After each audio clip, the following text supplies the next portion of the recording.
नमस्कार, मैं हूं प्रभात त्रिपाठी और आप देख रहे हैं सोच समाज की हमारा चैनल।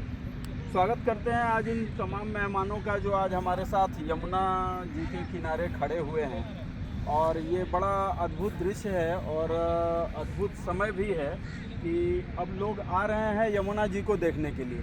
तो जो हमारे आज के मेहमान हैं, हम उनसे एक बारी बारी से परिचय हम कराएंगे और जानने की ये कोशिश करेंगे कि आज सब लोग यहाँ और यमुना जी के किनारे क्यों इकट्ठा हुए हैं, क्या खास वजह है। तो सबसे पहले मैं सर आपका नाम जानना चाहूँगा। मैं अजय कुमार झा जी। पूर्व सैनिक, संस्थापक शौर्य सेना। अच्छा। और हमारे साथ एक और महानुभाव खड़े हैं, वो अपना परिचय। मेरा नाम वीरेंद्र सिंह सूर्यवंशी है, सियाराम सेना से। यहाँ से जी। और आप? राजेश यादव जी। राजेश यादव जी समाज सेवी हैं। बात उठी है तो दूर तलक जाएगी।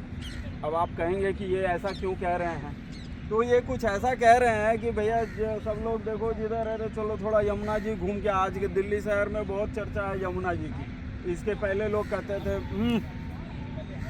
मतलब ऐसी स्थिति आ गई है कि लोगों को अब यमुना जी के किनारे आना पड़ेगा। सर कैसा देखते हैं, आपको कैसा लग रहा है, क्यों लोग यमुना की चर्चा आज दिल्ली में शुरू हो गई है? एलजी साहब से लेकर के और केजरीवाल साहब तक का हर व्यक्ति चर्चा में है। कुछ इस पे बड़ी अच्छी बात आपने कही और उसके लिए मैं आपको धन्यवाद करता हूँ। सही आपने कहा कि इस समय सारी दिल्ली की कैमरे, सारे दिल्ली का दिल, सारे दिल्ली की आंखें जो है यमुना किनारे इर्द गिर्द घूम रही है। हाँ, मैं कुछ समय पहले से भी आते रहा हूँ यहाँ, इसके दुखों को समझते रहा हूँ और इसके लिए प्रयास भी करते रहा हूँ एक सामाजिक कार्यकर्ता के रूप में। चाहे दिल्ली में भ्रमण करके, पदयात्रा करके जागरूकता फैलाने का, जागरूकता फैलाने की जो है संवाद करने का हो, चाहे इस ब्रिज पर कूड़ा फेंकने वाले को रोकने का हो, हम लगातार अपने स्तर से प्रयास करते रहे हैं। और जैसा कि आपने कहा कि आपने लोगों को कूड़ा फेंकने के लिए रोका, क्या आप एक व्यक्तिगत तौर पर आपने इस कार्य को अंजाम दिया? यमुना सफाई की जो बात हो रही है, कोई दोषी कह रहा है कि केजरीवाल जी हैं, कोई कह रहा है कि नहीं एलजी साहब साफ कर देंगे। क्या जनता की ये जिम्मेदारी नहीं थी कि वो आपने जिसको चुन के सरकार में भेजा, अगर वो काम नहीं कर रहा था तो ये आपकी ड्यूटी थी कि आपको उनसे काम करवाना, चाहे वो केजरीवाल जी हो या एलजी साहब हो। इस पे आप क्या बात रखना? नहीं, बिल्कुल। आप जो है देखिए, अच्छा या बुरा राज्य में होता है, राज्य या देश में होता है, तो उसके मुखिया को ही काउंटर किया जाता है, उसके मुखिया को ही काउंटर किया जाता है। आपने बोला सरकार से आपने क्यों नहीं पूछा इस बारे में? सरकार से हमने पत्र लिखे, सरकार को हमने अवगत कराया, लेकिन सरकार ऐसे भ्रष्टाचारी के हाथ में था जिसने इस बजट को, जो यमुना जी पर खर्च होनी चाहिए, इस बजट को शराब और बाकी जगहों पर उसने बहाया, जो आज यमुना जी की हालत आप देख रहे हैं। चलिए, धन्यवाद। बात करते हैं हम सूर्यवंशी जी से। ये अपनी एक संस्था चलाते हैं, सियाराम सेना। सियाराम सेना के ये राष्ट्रीय अध्यक्ष हैं, समाज सेवी हैं, राजनीतिक पृष्ठभूमि से भी आते हैं। मगर सबसे पहला सवाल मेरा सिंह साहब से यही है, सूर्यवंशी जी से यही है कि सूर्यवंशी जी, आपको जब ये पता था कि ऐसी स्थिति सारे इसमें थी, जिस शहर में पीयून से लेके पीएम तक रहता है, राष्ट्रपति से लेके और तमाम राष्ट्राध्यक्ष एम्बेसी में राजदूत रहते हैं, हर कंट्री का यहाँ पे एम्बेसी है, दुनिया के रिप्रेजेंटेटिव इस शहर में रहते हैं, फिर ये इस शहर में का कोई माई बाप ही नहीं था?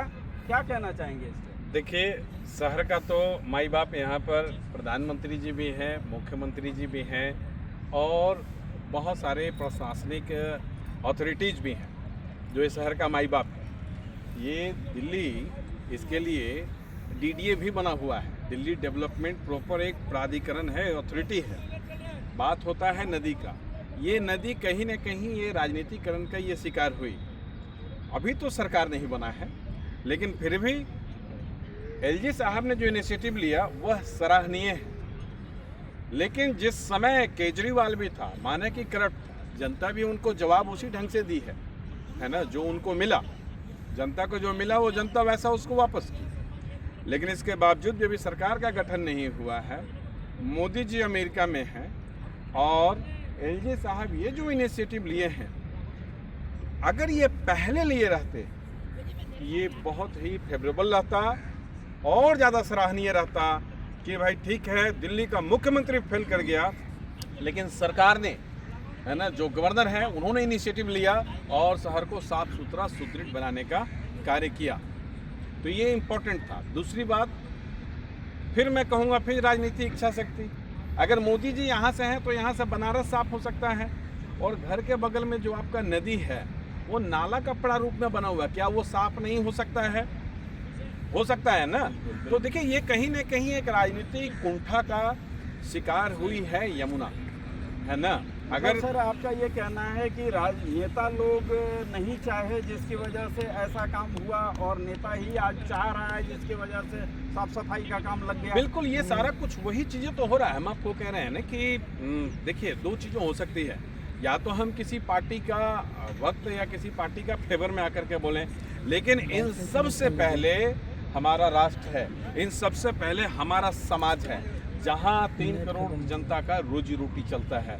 आज आप पॉल्यूशन की स्थिति देख रहे हैं ना, नदी का एक अहम ही रोल होता है। कितना पॉल्यूशन को, गंगा को हम कहते हैं, गंगा में मैला जाने के बावजूद, है ना, फिर भी कहते हैं कि नहीं, गंगा मैया है भैया, पाप धो देती है। और देखिए, ईश्वर का लीला, प्रकृति का वो प्रारूप को समझने का कोशिश कीजिए कि उस गंगा पानी को आप कितना भी टाइम अपने पास रखिए, वो खराब नहीं होगा, बदबू नहीं देगा।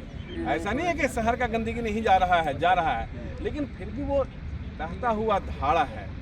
लेकिन यमुना जो है ना, अभी जो आप इस नदी को देख रहे हैं, सच पूछिए तो इसमें तो यमुना का पानी है ही नहीं। आपका जो 3 करोड़ का जो अलग अलग से जो नाला है, ये सब आ रहा है, ये सारा का सारा इसमें है। आपको एक बूंद जल नहीं मिलेगा, इसमें सारा का सारा केमिकल है, गंद इसमें, नाला का सारा जितना सीवर है सब आकर के इसमें खुल रहा है।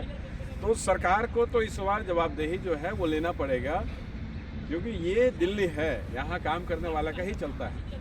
बहुत बार साहेब सिंह वर्मा आए, चले गए, और सुषमा स्वराज जी आई, बहुत टाइम तक नहीं रही, चली गई। एक प्याज के चक्कर में दिल्ली सरकार उखाड़ करके फेंक देती है, एक प्याज के महंगाई के चक्कर में, ये पीछे उदाहरण रहा हुआ है। तो जो आने वाला सरकार है वो उदाहरण है, सामाजिक हित में काम करें। और कोई दिल्ली आ रहा है, ये देश की राजधानी है, और देश की राजधानी में इतनी गंदगी है ना, ये नहीं होना चाहिए। मैं अभिनंदन करता हूँ नया सरकार का, जो भी मुख्यमंत्री बन रहे हैं और जो भी प्रशासन में आ रहे हैं। अब इनकी जिम्मेदारी तय होगी, इनका क्वेश्चन भी खुद होगा, और ये आंसर भी इनको खुद ही देना पड़ेगा। जनता जब ज़रूरत पड़ेगा तो झूम करके सवाल पूछेगी, और मेरे ख्याल से उस 1-2 सवाल नहीं होगा, क्योंकि इन्होंने वादों का पिटारा किया है। इन्होंने वो सब चीज़ को फ्री कर दिया है जो केजरीवाल फ्री कर रखे थे, उनसे डबल दिया है, तभी ये आई है यहाँ पर डबल इंजन के सरकार में। तो शुभकामनाएं हैं, परिवर्तन बिल्कुल होना चाहिए। बीजेपी आई है, बहुत खुशी है मुझे भी कि नहीं, अब कुछ चेंजिंग होगा, अब कुछ बेहतर होगा, तो ये बहुत बढ़िया बात है। चलिए, बहुत बहुत धन्यवाद आपका। हमारे साथ एक और समाज सेवी हैं यादव जी, हम जानना चाहेंगे सर, आप देश की राजधानी दिल्ली में रहते हैं, और दिल्ली के सबसे बड़े अस्पताल जिसका नाम, दिल्ली के देश का सबसे बड़ा अस्पताल जिसका नाम एम्स कहेंगे, एम्स के बाहर आप कभी भी जाइए तो वहाँ पे ऐसी स्थिति लगती है कि तमाम NGO वहाँ पे खाना बांटते हैं, कोई लोग दवाई का पैसा लोगों को देते हैं, और सड़कों पे सर्दियों में भी लाइन लगी रहती है, बस स्टॉप में, अंडरपास में लोगों के सोने की। 5 ट्रिलियन इकोनॉमी कहाँ जा रही है ये देखकर, इस दिशा में आप क्या कहें? लापरवाही है इसमें, सरकार की या जनता की? नहीं, सरकार की, जनता का लापरवाही रहेगी। देखिए, आपके हिसाब से आप ये कहना चाह रहे हैं कि जनता ने अपना वोट देकर के काम कर दिया, लेकिन सर संविधान में ये भी लिखा हुआ है कि अगर सरकार से आप काम नहीं करा रहे हैं तो राइट टू रिकॉल की भी सिचुएशन है, अगर आप चाहें तो। लापरवाही थी, अब सरकार चेंज हुई है, जनता इसीलिए चेंज की है। जब जब देश में अव्यवस्था हुई है, देश के महान नेताओं अब उम्मीद है कि सुधार होगा जी।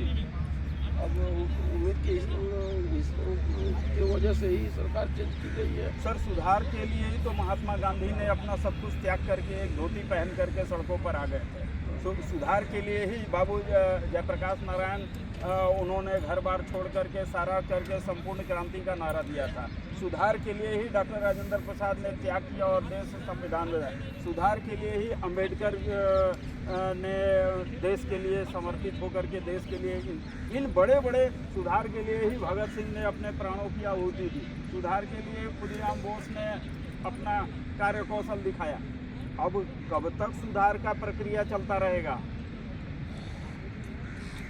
जनता यही उम्मीद करे कि सुधार किया जाए, सरकारें करें, लेकिन नहीं कर रही हैं तो इसके लिए क्या हम लोग क्या करेंगे? बहुत बहुत धन्यवाद आपका। सर आखिरी में एक चीज़ मैं कवर करना चाहूँगा सर, सही बातों को सारा।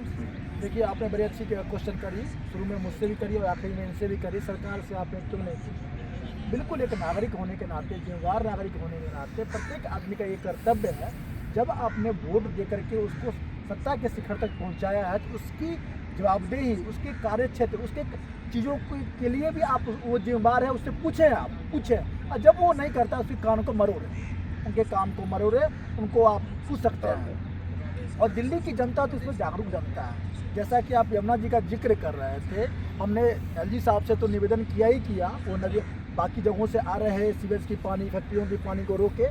मैं उस जागरूक जनता से भी विनम्र निवेदन करता हूँ कि हम अगर सुधार अपने स्तर पर भी कर लें तो ज़्यादा बेहतर होगा।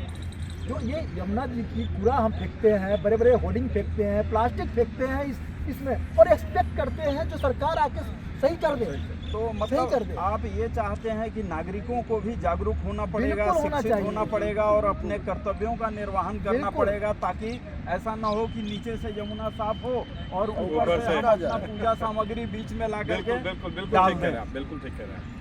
तो सरकार साफ करती रहे और जनता गंदी करती रहे। बिल्कुल आप देखिए कहीं इसके तरफ इशारा नहीं कर रहे हैं, इसी की तरफ इशारा कर रहे हैं।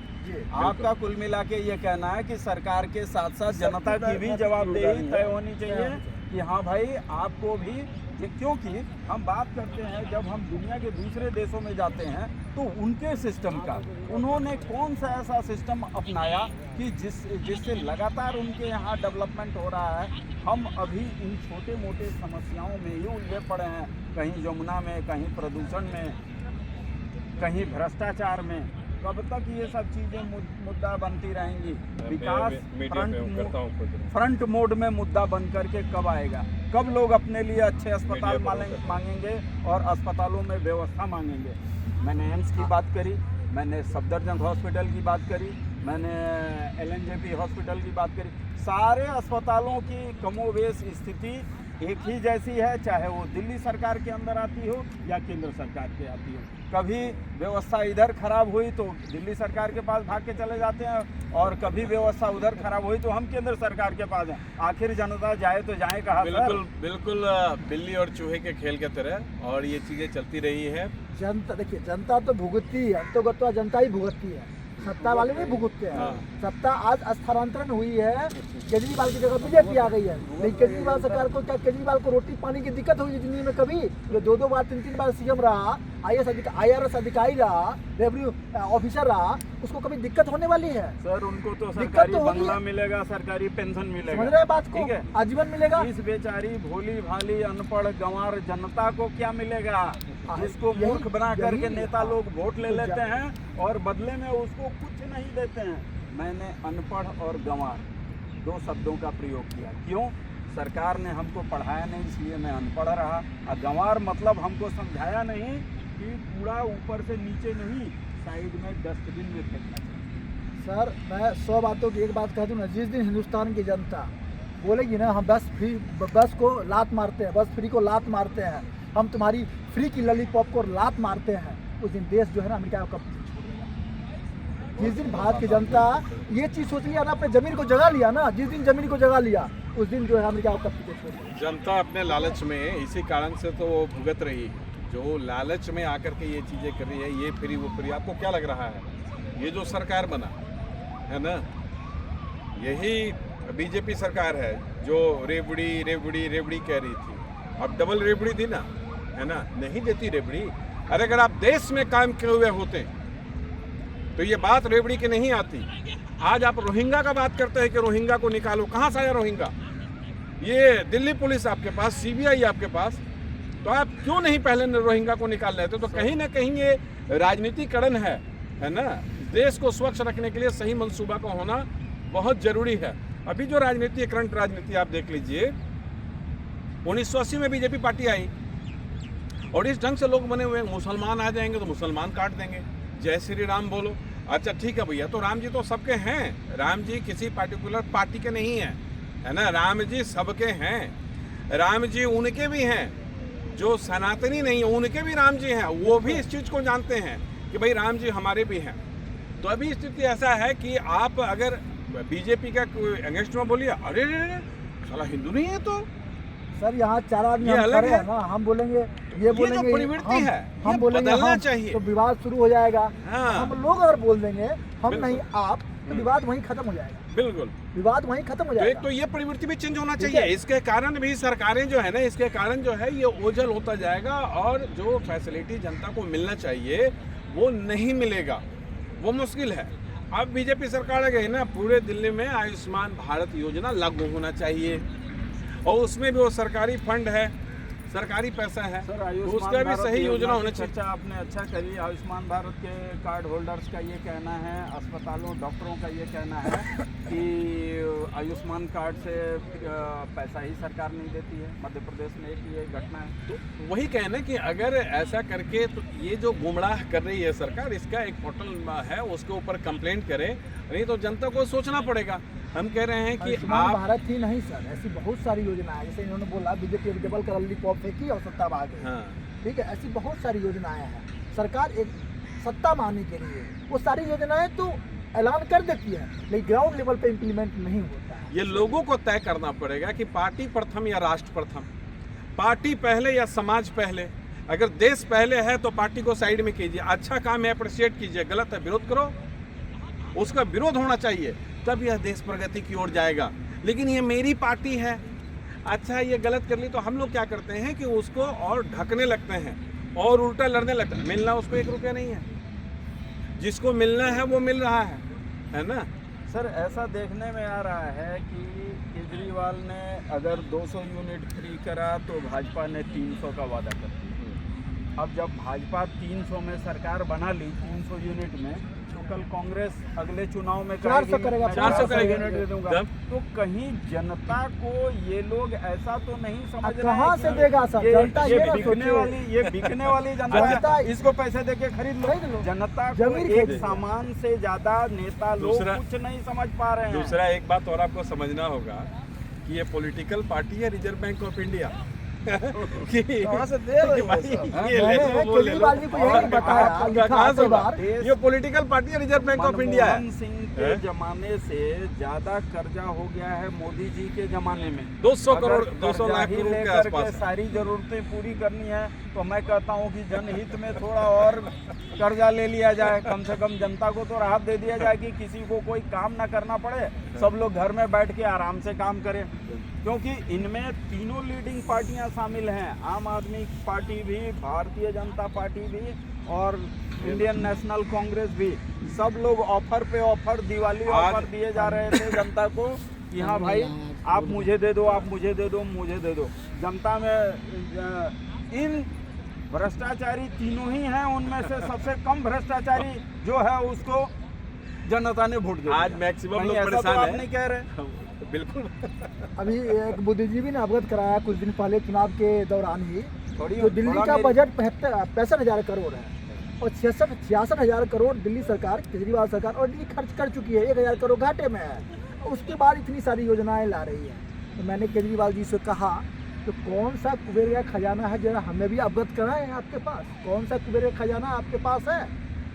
अरे सरकार के पास भी संसाधन सीमित होती है, सरकारों के पास भी संसाधनें सीमित होती है।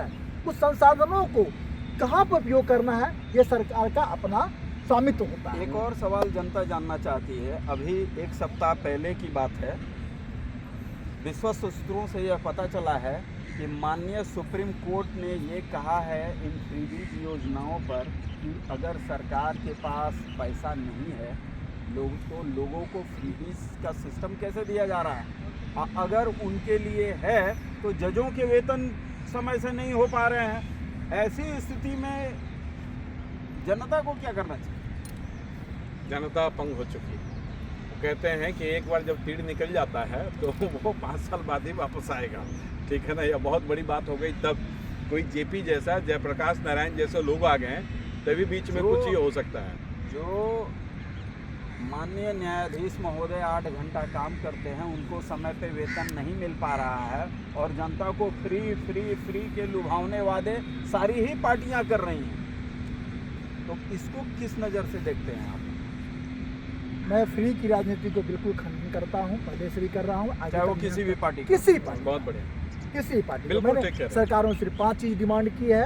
आपका स्वास्थ्य, ये कहना है कि मूलभूत सुविधाएं आप हमको दे दीजिए, हम खुद कमा खा लेंगे, बस यही कह रहे हैं? बस। हाँ? मूलभूत अगर में देश की शिक्षा, जनता को स्वास्थ्य, 70-80 करोड़ सुनिए, जनता को अगर लाइन में लगनी पड़ रही है राशन के लिए ना, तो वो देश सशक्त नहीं है, वो देश सशक्त नहीं है। आप 2500 रुपया दे रहे हैं ना, अच्छी बात है। कुछ ऐसा स्किल दे दीजिए कि 25,000 कमाए, है ना।